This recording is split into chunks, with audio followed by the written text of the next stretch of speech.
কক্সবাজারে ভূমি ব্যবহার করে রাখাইন রাজ্যে মানবিক সহায়তা যে আলোচনা চলছে, সরকারকে এখনই সেই আলোচনার ইতি টানতে হবে বলে মন্তব্য করেছেন গণ অধিকার পরিষদের সভাপতি নুরুল হক নূর। সন্ধ্যায় আশুলিয়া জিরাবতে বাংলাদেশ শ্রমিক অধিকার পরিষদের শ্রমিক সমাবেশে এসব কথা বলেন তিনি। বলেন, দেশের স্বাধীনতা ও সার্বভৌমত্বের উপর ঝুঁকি তৈরি হয় এমন কোনো সিদ্ধান্ত অন্তর্বর্তীকালীন সরকার সহ কোনো সরকারকেই নিতে দেয়া হবে না।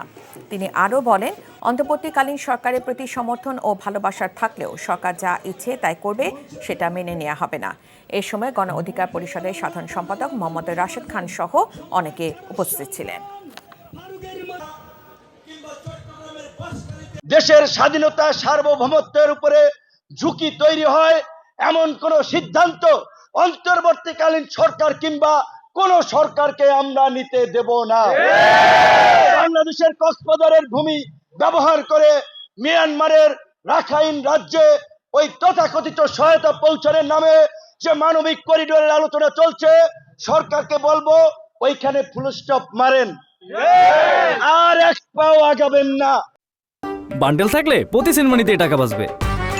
বিকাশ সেনমানি বান্ডেল কিনে জিতুন প্রতি লেনদেনে।